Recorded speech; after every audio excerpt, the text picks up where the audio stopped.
You're listening to the Travelers Podcast, a podcast for the over 30s who like to travel. You can follow our adventures, see our honest reviews, and get links to everything mentioned in this podcast at travelers.com.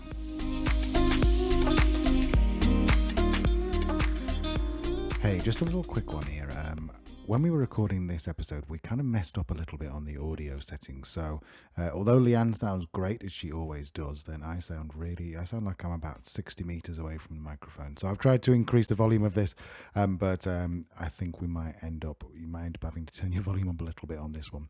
So apologies, should be back to normal in the next couple of episodes. Okay, welcome to Series 2, Episode 2, where it's our first one that we're going to be doing in the Balkans. We are coming into, where are we, Leanne? We're in Slovenia. Slovenia, one of our favourite countries in the Balkans. Oh, well, we're kidding, they're all our favourite countries. We first came here in 2017. We went to Lake Bled, which, if you know anything about Slovenia, is probably one of the most famous. And then we've been to Ljubljana, the capital, and then we've been to Maribor pretty much every single year since, I think, haven't we? Yeah, we have. So what do we know about Slovenia? What did you know about Slovenia before we went? Like, why did we decide to go there? You remember? I think that, because I was a bit ignorant, I think my thought was that Slovenia and Slovakia were borders, and they were the same country. I know that I think we were coming down, do you know what? I don't know. I don't know why we went there. I think it might actually just been the first stop heading east. Because we left Spain in 2017. Well, we did a bit of travel around Spain that we've talked about already on the podcast. And I think we kind of drove quickly through France and bypassed Italy and went into Slovenia, which brings us on to where Slovenia is, if you're not sure. So Slovenia is in Central Europe. It's bordered by Italy. Austria is north, Hungary to the northeast, and Croatia to the southeast. It does have a coastline on the Adriatic Sea. And in terms of size, it doesn't really mean much to me when I talk about square kilometres, but it might to you. It's 20,271. But what might make more sense is it's got a population of a little over 2 million, which is teeny tiny. The UK has, 64, 65 million. This is small. It feels like it's probably about a quarter the size of the UK, maybe a bit smaller. It's certainly not a tiny country, but it's very sparsely populated, and it's definitely one of those countries that I think when you hear about it, you don't really know much about. No. And it can seem a little bit scary, like Serbia. I know when we first went to Serbia, we were both a little bit not sure about what we were going to see. But Slovenia is, if you've been to Croatia, then Slovenia is potentially even more westernized, if you can imagine, Western Europe, than Croatia. It's almost like, it's very, very similar to Austria, which it borders, obviously, and the other way. And Italy, yeah. And the other weird thing is that they have a lot of Italian, sort of part of their language. They use Italian words, and they also speak sort of the language with a slight, particularly in the north of Slovenia, with a slight German accent. Yeah, they do. You can hear the Austrian influence. So, what do we know about Slovenia? I think one of the first things we found out about Slovenia, both in terms of kind of our research when we first got there, is how it's mountains and forest. It's like a fairy tale, like when you kind of read like Hansel and Gretel, or those kind of is it Hans Christian Andersen? Is that right? Those fairy tales, it sounded like that. And I think we talked about it a lot in our previous podcast when we talked about Bled. I think Bled especially it's just fairyland. It's beautiful. Yes, if you've ever seen a picture of a church on an island in the middle of a lake, there's a good chance that is going to be Bled. If you go back to one of our previous episodes, one of our first episodes was about Bled, and there's something about carrying your bride up the 100 steps. Does that sound right? It is, yeah. I think we talked a lot about that, didn't we, in terms of Lake Bled. So going back to Slovenia as a whole, what do we know about it? Well, I can't remember actually if I knew before we went that it was part of the former Yugoslavia. I'm not sure as very well. My geography wasn't so good, but we learned about that it was one of the first states in the Yugoslavian Republic, and also the first to leave. Slovenia was the first country to declare independence from Yugoslavia, to split. I think it was in 1991. Previous to that, like most countries in Central Europe, it's been occupied by pretty much everybody, from the Romans to the Byzantines to I don't know, probably the Germans at some point as well. Austrian-Hungarian Empire. It's it's a small little country that geographically is quite significant in Europe, I guess. It's a bit of a gateway, isn't it, between the West and in the East. And part of that was why it became a founding member of the Republic of Yugoslavia from a defence perspective. And then, as we said, it became independent, one of the first ones to break away. And then I think we read something about the 10-day war. Was that with Slovenia? I think so. All I really remember about that is that this obviously might not be very historically accurate, but it was Serbia kind of starting a fight and Slovenia firmly telling them to back off in 10 days. Tell them to what, sorry, Leanne? Back off. They were, it's interesting. If you meet anyone from Slovenia, this is such a generalization, but if you meet the people we've met from Slovenia seem so laid back and gentle and sort of peace loving, but they're not in any way like, what do they say? Don't mistake kindness with weakness. They are a strong country, very proud country, and they're proudly Slovenian. Some of the music, when we've been to a place called Maribor 4 years running, and the music there is amazing because there'll be sort of brass bands, and what you hear, the Oompa Loompa sort of music no, I don't mean Oompa Loompa. What do I mean? I don't know. Is that that the little orange men from Charlie and Chocolate Factory? No, I mean the ones which go. They're not orange. Bum, bum, bum, bum, bum. That one. Yeah. Anyway, so it's a country of first, though, isn't it? They're not afraid to be fiercely independent. So I said it was the first to break away from the Yugoslavia. It was the first former communist country to join the Eurozone. And it's actually, I guess, a misconception of a lot of Central and Eastern Europe is it's poor. But Slovenia is not a poor country. No. It's an advanced economy. It actually ranks number 12 on kind of the happiness scale of countries. Which makes sense based on what we've seen. We have our third family, sorry, your family, my family, and this is the third family. Yeah. We have them in Maribor, and it's the ex-chief of police and his lovely, lovely wife, and they couldn't be more smiling, and they're amazing children, and there's like almost the second they met us, they took us in. We'll talk more about Igor later on, I'm sure. But, sure we will. Okay, so we stayed in Bled for about 2 weeks, I think, if I remember. Just to refresh your memory, if you've not listened to the Bled episode, Bled is in northwest Slovenia. It's a resort town in the foothills of would it be the Julian Alps. It's set along this Lake Bled, which is a glacial lake. One of the most impressive things around the lake is apart from the fairy tale castle in the middle, which is actually a church, people get married, is the 11th century Bled Castle, which sits on a cliff overlooking the lake, which has got a museum, a chapel, and is it a printing press? Yeah. What do they print? Stuff that needs to be printed, I guess. Fair enough. So the pilgrimage church is the one we talked about, and it's right in the centre of the lake, and it is absolutely beautiful, and they've got some amazing... They have a particular boat that goes across there, like a style of boat, don't they? Mm-hmm. Which is... there's something story about the oar or something, isn't there?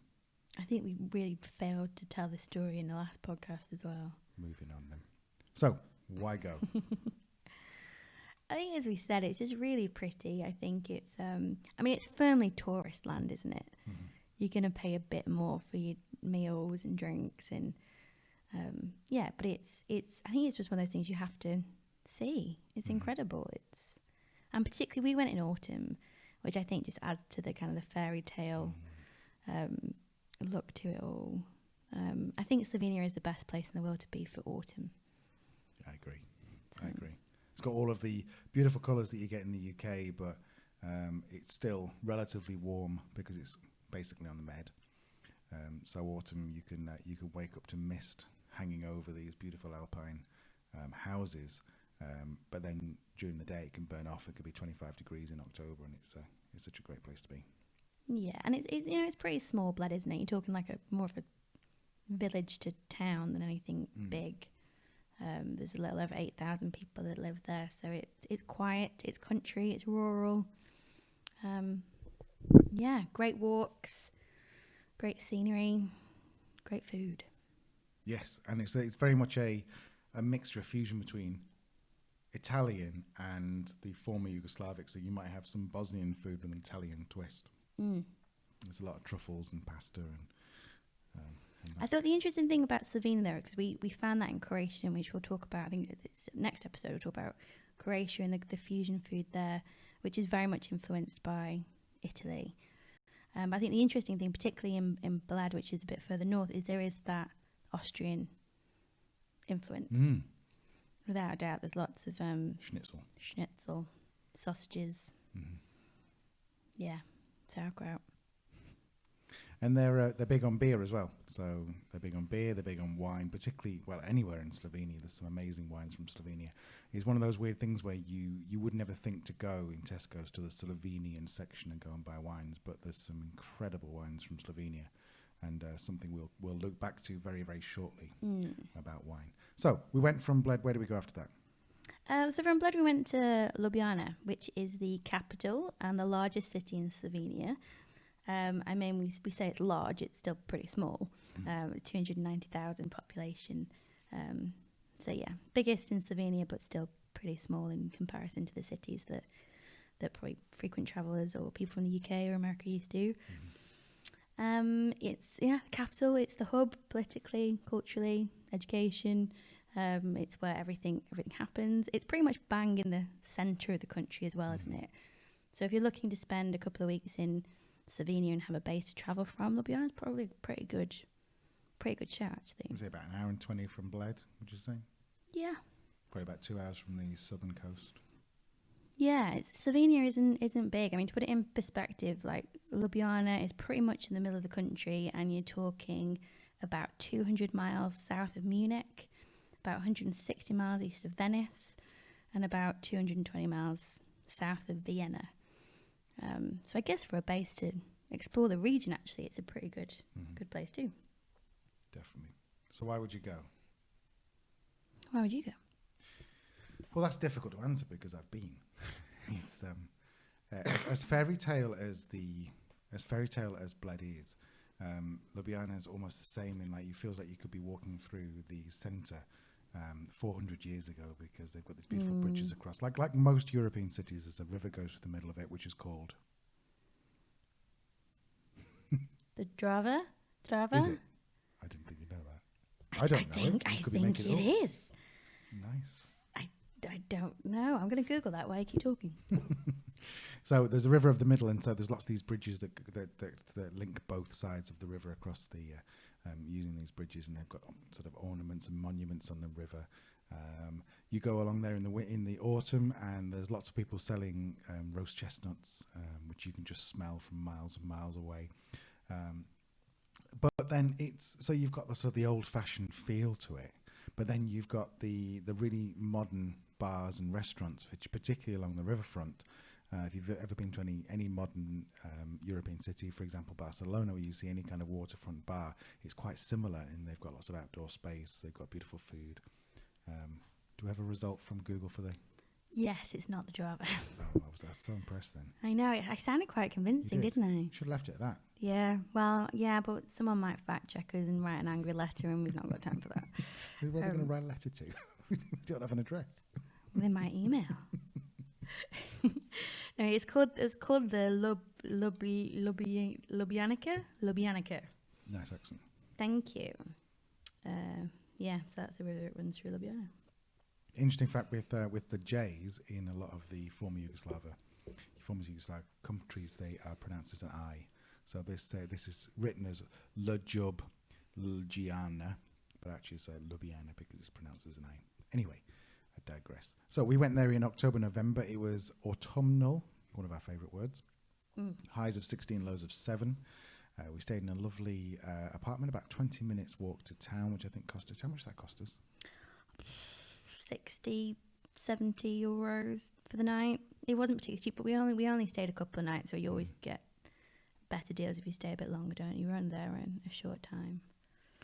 Fun story about Ljubljana. We went to the airport. We had to fly back to the UK for one of our families. No, we left the car there. We left the car, yeah. Oh, did we fly? Oh, yeah, we did. We flew back for a wedding. Flew back for a wedding. So we flew out just for a week, came back, or maybe even just a bit less than a week. Anyway, we came back. It was quite late, and we came into the airport, and there was some taxis outside, but they were all sort of black Mercedes sort of taxis, weren't they? We should say that we'd parked at an airport car park, right? Yeah, which is maybe 3 miles from the airport, but we'd arrived too late to get the shuttle service back to the car park. This is why we need Leanne the podcast, because she gives you all the details I don't. Context. The context. So we've come out and it's late. We've been to a wedding. We're still hungover. Come out about 10 o'clock at night, and suddenly this like quite scary looking Slovenian man comes up and grabs our bags and puts them in the back of the nearest Mercedes, and we hadn't even told him where we were going yet. Anyway, so he said, get in. We were like, maybe. So we told him where we were going. We showed him the map, and he's like, no, that's no good. Opened the boot and took our bags out and basically threw them back onto the airport. Seeming he was quite angry, I think, because he wasn't going to get a €50 fare into the town. No. He was going to get like a €3 fare 2 miles away. Anyway, so we were a little bit worried about this, not quite sure what to do. And then this other guy came up, who looked like he was in charge, big leather jacket. Looked like he was in Sopranos, didn't he? Yeah, he was scary. And he came up and he said, I will take you. We were like, it's okay, we'll walk. And he's like, nope. And he grabbed one of our bags and walked off. So we were like, okay, well, let's just see how this goes. Anyway, so we followed him into the car park, into the corner of the car park, into the corner of the car park where it's not even lit. And he popped the trunk on. Popped the trunk. Oh, am I American? And he opened the boot using his remote. He opened the remote. Pop the trunk. Oh, don't take the mickey. Yeah, if we watched Ozark recently, I think it's rubbing off. So he basically opened the boot and on this huge, big, like £100,000 Mercedes, and we're like, oh my God, we are going to die. To the point where I actually texted my friend my location and said, we're just getting in a car. This is the registration. Sent a picture of the registration. And said, I'm sure everything's going to be fine, but if in 20 minutes I've not texted you, please call someone. So we got in the back of this car. I don't think you'd let me put my seatbelt on. No. I think you were like, nope. No. I was convinced we were going to get taken and shot somewhere. Anyway, so he started driving off. About 3 minutes later, arrived at our car and opened the doors. Well, there you go, my friend. Out you go. There's your car. How much is it? He says €3 will be fine or something. Was it €5? I think we gave him €100. I honestly think he said nothing. Really? And then we just gave him €5. Yeah, we wanted to give him some more just as a thank you for not killing us. But anyway, so if you're coming out of Ljubljana airport, just be aware that there may be some slightly scary looking people who are actually probably quite nice. Yeah. Although don't quote us on that and don't base your Don't take decisions. unnecessary risks, kids. Moving on. Oh no, we've got more stuff to talk about in Ljubljana, haven't we? Yeah, well, we weren't there long, but we did pack it in. So as we said, the food in Slovenia was great, and one of the places that we went to was the Union pub and brewery. So Union is to Slovenia what Carlsberg is to Copenhagen. It's the national beer. Can you say flagship beer? You know how it's like flagship carriers. Yeah, why not? Is that a thing? You just said it. Yeah, so it's the beer, and it's pretty good actually. So we went to the brewery, which is also a pub where they have everything on tap, including the beers they don't normally sell on tap. We actually sat outside because we had the dog with us, so they are dog friendly, but you have to sit outside. But the outdoor heating is fairly advanced in Slovenia, isn't it? They're all over that. And it was cool. We had a couple of beers, we had a bit of food. I think it was, do we have sausages and maybe some kind of pork? We also tried for the first time what we thought might have been mashed potato, but it was shredded horseradish, wasn't it? Oh yeah. Fresh horseradish shredded, and that was amazing. If you like things slightly spicy, it's not as hot as you'd think. No. If you like things slightly spicy, that was great. But it's a really good place to go, and I think especially if you've just arrived and Ljubljana's your first stop, it's probably quite a good place to go. It's not too intimidating. There's lots of tourists there, but there's also lots of locals there as well. And to go and try different Slovenian beers, different foods, it's probably a good little introductory place to go, isn't it? Absolutely. Did you say it was the longest bar in Europe, or was it just Ljubljana? Oh, is it? I'm sure you said there was 20 beer taps and it's the longest bar in Ljubljana. Anyway, Cool. Well, that's another reason to go, isn't it? another reason, but it's fantastic, and the people there, the English throughout Slovenia, in fact, throughout the Balkans, is very widely spoken. And you'll find also that if someone, say for example, you go to a very traditional restaurant and they don't speak English, often there'll be other customers who will stand up and they will translate for you, and it's just a very, very friendly place. Yeah, it's super, super friendly. Super friendly. And in terms of other things to see, I mean, I think like any of kind of European city, I think the best thing to do is just walk around it. Take an hour, 2 hours and just walk around. And I think Ljubljana, for me, the things that I really kind of stick out is, as you said, it was the river and the bridges, and they've got a couple of... you've probably seen it, if you ever Instagram Slovenia, you're probably going to see the castle in the middle of Bled, and you're going to see the is it Dragon Bridge, where you just have the big green dragons on the end of the bridge. But yeah, it's lovely. It's really nice. I liked it. So then we left there and we went north to a place called Maribor. Why did we go to Maribor, Al? Because Leanne found it in the book and it said it's like the wine centre of Slovenia. I think it is. And I think actually the first reason we found it was because when we were sat in our house in Spain planning out our trip, do you remember we talked about doing the second city tour? Oh yeah. Because we're from Manchester in the UK, and obviously it's the second, arguably it's the second city. Sorry, Birmingham people, it is. London's capital. And we kind of said that we always like second cities. So when we spent time somewhere, we actually enjoyed the slightly smaller cities. So in Spain, we loved places like Seville and Granada and Malaga, as opposed to Madrid, although Madrid is really cool as well. So that's when we started looking. So we looked at the second city in Slovenia, which is Maribor, and then it just happened to say it was basically the heart of wine country. It was like sold. And it really is. There's like a little castle at the top of a hill that we used to take the dog round, and they grow the vines. I mean, you couldn't do it in the UK because someone would go and pee on them or rip them down or something, but eat them. But they've just got these vines literally in public places where they make this amazing wine. And yes, it's an incredible place. So we've been every single year since 2007. Yeah. Does that sound right? Yeah. So we've been every single year, and probably will be for the rest of our lives. Probably. Because for a couple of reasons. First of all, well, 3 reasons. First of all, because it's beautiful, and it is a great place, and people are so friendly. Yes. Secondly, because they have something called a San Martin Day. What's Yeah. San Martin Day, Leanne? We'll talk about that into a little more detail. Right, okay. And thirdly, because of our friends there. We've got our Slovenian family we talked about, and they are amazing people and they look after us. But we've also got our friend Igor there, and Igor is, if you're listening, Igor, hello. Igor's amazing. He is a pianist. He's an artist. I said pianist. He's an artist.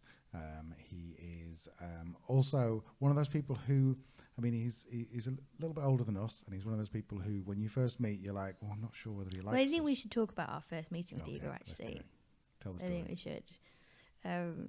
Yeah, I mean, just to kind of finish off the overview of Maribor, it's a second city, but it's really small. There's only 94,000 people there.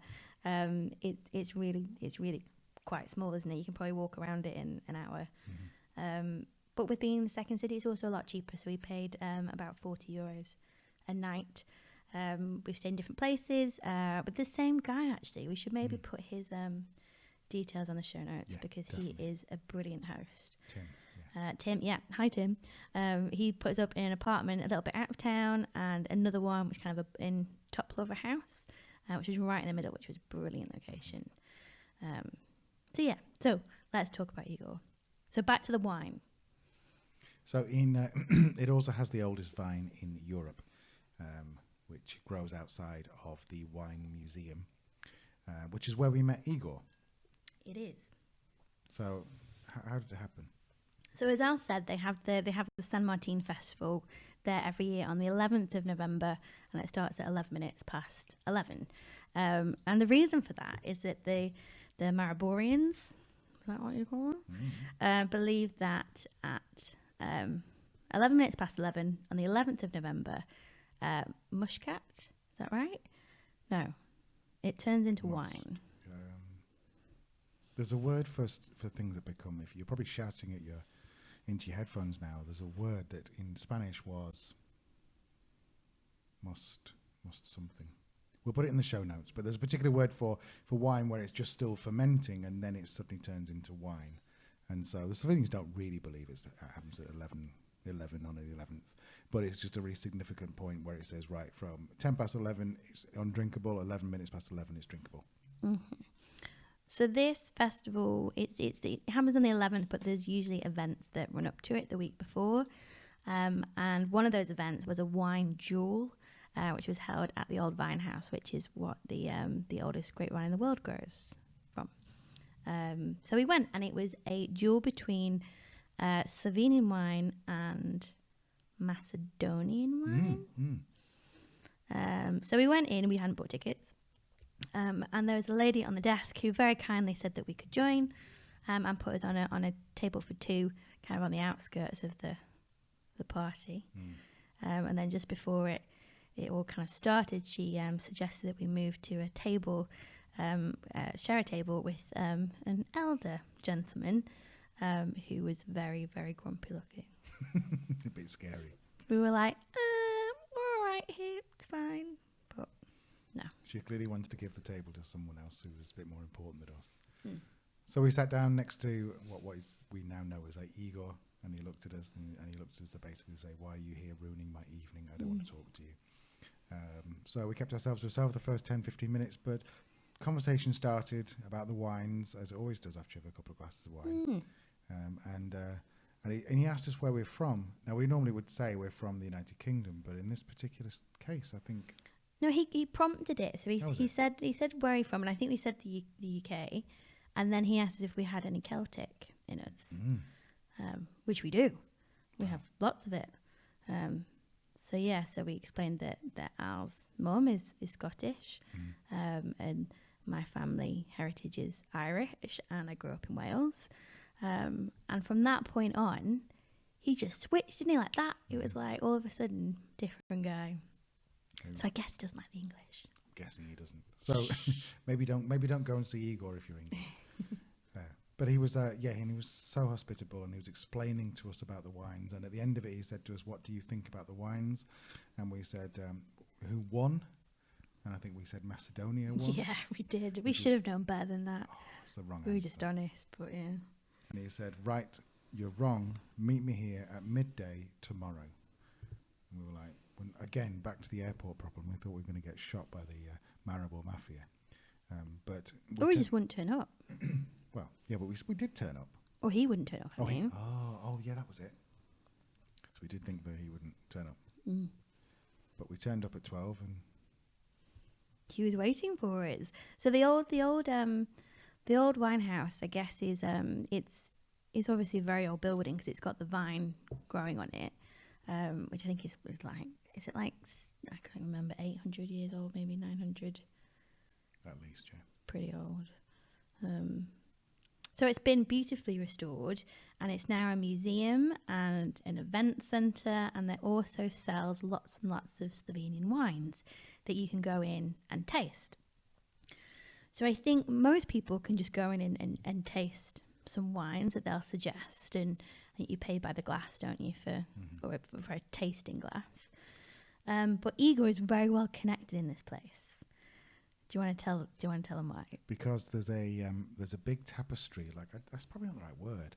What's the word when it's on the floor and they make it out of tiles, like a mosaic? Yeah, big mosaic on the floor that runs maybe 10 meters from the entrance all the way through to the tasting room. And he was the one who designed it, and he put it in, and he basically he constructed it using all these little chippings of tiles.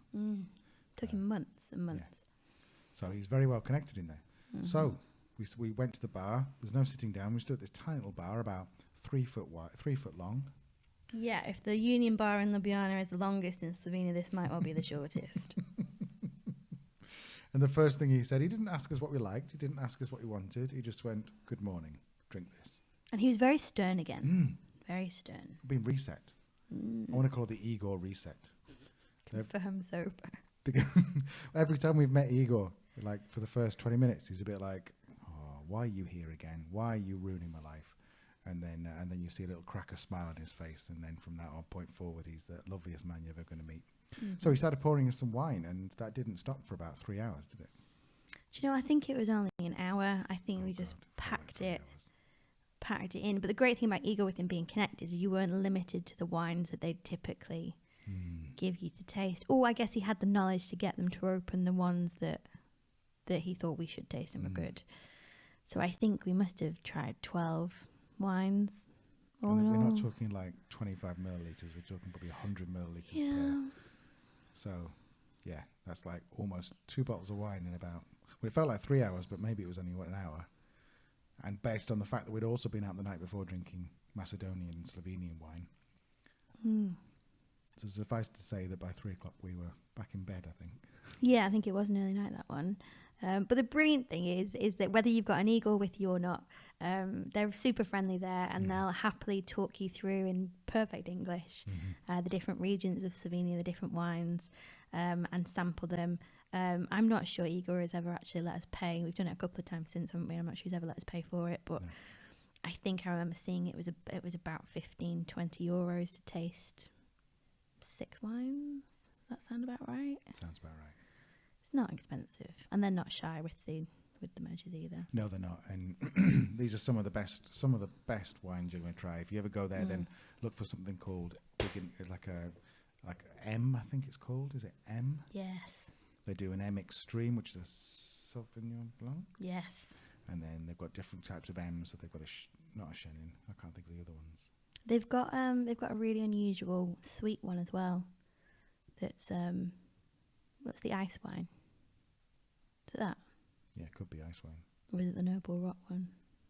We should really know about these things. The amount of wine we've drunk, we should know about these things. I thought you did. That's why I asked. It's all a bit awkward now. Yeah, I'm standing here, not knowing what I'm going to say. So, I'm going to move it on. I think it's important. Let's talk about wine. Yeah, let's talk about wine. So then the San Martin Festival. So this led up to this.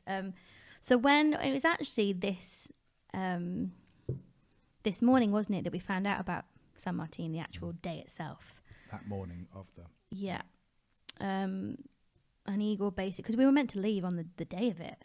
And he basically told us not to be ridiculous and we can't not stay. And he was telling us about how it's bigger than... And this is what Igor told us.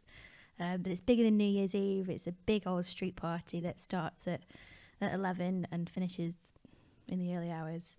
And we can't possibly not go. So we agreed. So we went. And how would you describe it, Al? It's I guess if anyone's been to Spain and been to the ferries there, it's not too dissimilar. Yeah, I suppose it's like a Glastonbury for wine, but without quite so much good music. I was going to say peeing in the tents, but so just to give you a little bit of description. So it's a huge square. Down each side of the square, there are tiny little sort of tents, maybe about like sort of kiosks, but like tents. Not market stalls. Market stalls, and they're maybe about 4 foot across, and there's probably going to be about 50 of them there. Yeah. And each one is from a different wine grower in the area, and there are a few who are who are like national companies, but most of them are just little mini wineries who just make great wine. And you go across there and you can say, can I taste this? They go, of course they can. Of course you can. They'll pour a little bit of wine. You can taste it. And if you like it, you can buy a glass. And generally you're talking about €1 to €3 per like 175, 250. Yeah, you buy a cup, don't you? Like your plastic cup. And then go around with that. And then there's food stalls, which is very traditional Slovenian food, which kind of goes off. I guess you've got this big square, and then there's a road that will kind of go off one of the sides of the squares with all the food stalls on. And then there's a big stage with lots of music. And it's such it was what the word eclectic was made for, invented for, because you'll start off with the very traditional, what I described before as Oompa Loompa music, which is clearly not the right term for it.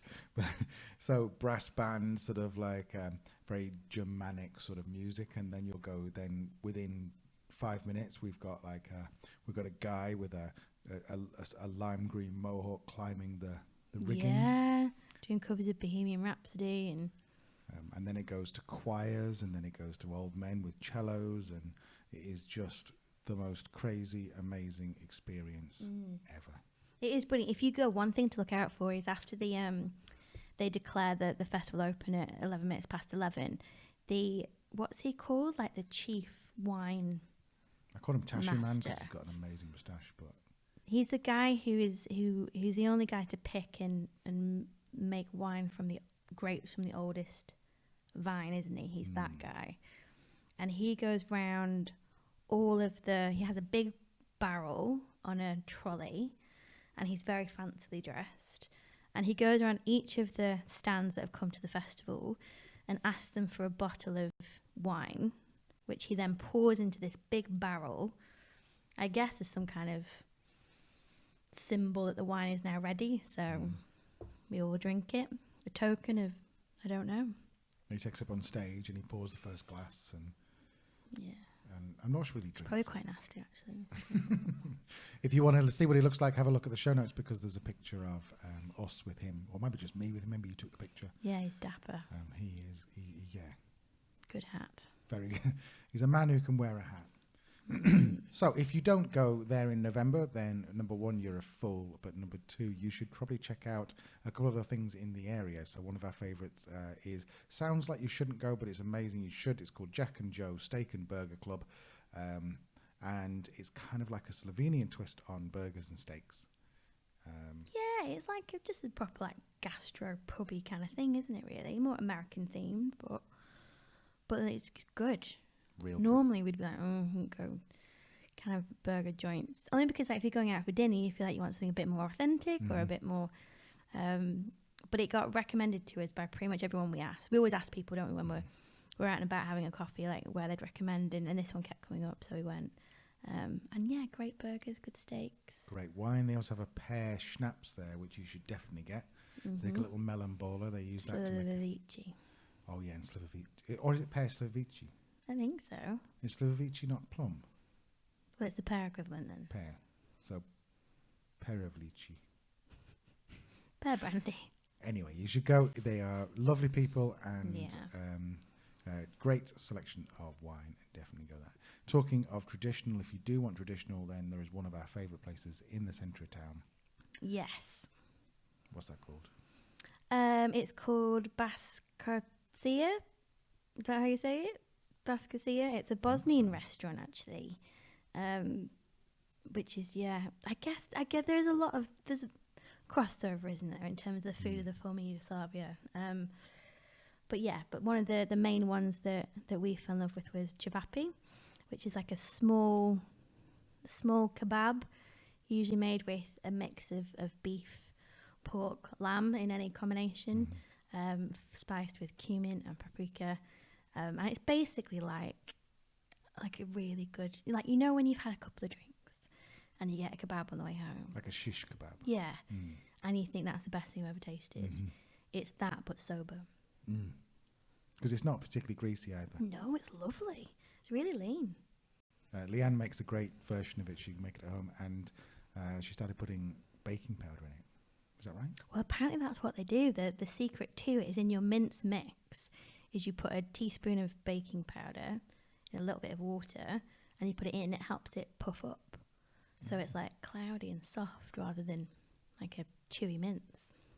It is definitely worth going. So Cevapi, it's spelled Cvapi, and that's the one thing you need to find if you go to Bosnia or any of the former Yugoslavia. Cevapi is amazing.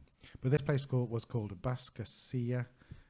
It'll be in the show notes, and it is definitely somewhere where you should go. Was there anywhere else we went in Maribor?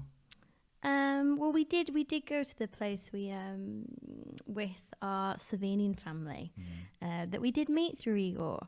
So yeah, he's our gateway friend, and we met them. How did we first meet them? Oh, they invited us around for dinner. So Igor is a really interesting guy. So he's an artist, and he's a pianist, and he was playing at a bar called Je regrette Rianne, what's she called? Edith Piaf? Pilaf. Or is it Pilar? Which is the rice? Which is the French singer? Anyway. But it's a great bar. Again, we'll put it in the show notes. And he plays there actually every Thursday. If you want to go down and meet Igor, tell him Leanne and Al sent you, and I'm sure he'll pretend to be interested. But we went there to see him play with some of his friends, who then invited us to dinner. Turns out this friend is the old chief of police of Maribor. So yeah, we're sat there having dinner, and then there's a knock on the door, and it's their son Primoz who's come to say hello and to meet us. They're just the most friendly people in the world. And one thing that Primoz said to us is that he lives in a house that's kind of on the border of a national park, so lots of people will walk through it and camp. And he said it was actually a British couple that had camped basically at the bottom of his garden. And it was really bad weather and raining, so we went out to ask them if he'd like to come in for a hot drink and some food, and they obviously thought he was a psychopath serial killer, so said no thanks. And he said to us, I just don't understand it. We just want to be hospitable and share. So if you ever get an offer like that in Slovenia again, take your own risks, due diligence, but say yes. Yeah. And we said yes to going to dinner with him, even though we're really worried about it. We said yes to going to dinner with him. And then we got invited to Primoz's 40th birthday the next year. Oh my God, that was amazing. Well, we thought it was one of those parties that like in a town hall, but it wasn't. It was just an old sort of kind of like a scout hut right out in the sticks. Yeah, it was like when you get your church halls. And everything was all paid for. There was someone behind the bar. There was big kegs of beer you're going to help yourself to, and dancing, and then at midnight this traditional dance thing. Do you remember what it's called? No. It's a traditional dance tribe, and they wear these massive costumes. They must be 8 feet tall, taller, 10 feet tall, with them on, and they come and they do this dance at midnight to celebrate Primoz's birthday. And then obviously, because we're this is the coolest thing we've ever seen, start talking to them, and while I'm just having a chit chat, the next thing I look around and Al's putting his leg in one of the costumes. And these masks they say they're sort of 30 kilos, these masks, and then they're hundreds of pounds to make, and they're individually shaped for each dancer. I suppose I don't want to say it's like the Slovenian Morris dancing, because that's got a slightly negative connotation in the UK, but it's a very traditional dance that's supposed to ward off evil spirits and introduce spring. There's bells on them, and they put the big mask on my big fat head, managed to squeeze it down, and then I wore this huge coat, and the whole thing was probably about 60 kilos, the whole costume. And in fact, there's probably a video in the show notes of me jumping up and down and making the bell ring. Because they have bells on the waist, don't they? So you jump up and down, and you ward off the spirits. It's cool, but I think that's the thing. There are so many people who want to talk to you and share their culture and have you experience it with them. Slovenia is not the place to go and be shy. No. You just have to talk to people, get involved, because you will have... I don't think it's unique to us to have an experience like that. My feeling is that if you put yourself in the right situation and start a conversation, you'll probably end up having a similar time. Absolutely. Just to summarise, we originally talked about Bled, and the church in the middle, and a beautiful, albeit a little bit touristy. Yep. But definitely worth a go, and that's in the north. Then we came down to the centre and we went to Ljubljana, one of the most beautiful capitals you're going to find. Very Austro-Hungarian. Yeah. You could be in Vienna. You could be. It is like a mini Vienna, actually. Yeah. Mini Vienna, but yeah. Beautiful. There's some great food in there. Very modern bars. There's clubs. There's a great restaurant that we'll try and put in the show notes. Remember, because I don't remember what it was, but we had some of the best truffles we've had ever, I think, there. Yeah. And then we went up to the north again, and we went past Bled and all the way to Maribor, which is only about 8 or 9 kilometres from the Austrian border. And there we enjoyed a lot of wine. We met our Slovenian family, and we met Igor, the nicest, grumpiest man you're ever going to meet. Okay, so where are we going to be next week, Leanne? So next week we head a little hop a little bit further east and go to Croatia. Exciting. And so we've been to a couple of places in Croatia. We'll tell you about those again. But if you've been to Croatia, then as a tourist, there's a good chance that we're going to be talking about places you've not been, because these are places that we randomly found on Airbnb, I think. Yeah. So, very cool. Okay, so all the show notes should be at thravelers.com. Have a look for the podcast section, and you'll see the show notes there. Is there anything else we need to tell them? I don't think so. Cool. All right. We'll see you next time. Bye. Bye. You've been listening to the Thravelers podcast. Thanks for listening, and head on over to thravelers.com for all the show notes and links mentioned in the show.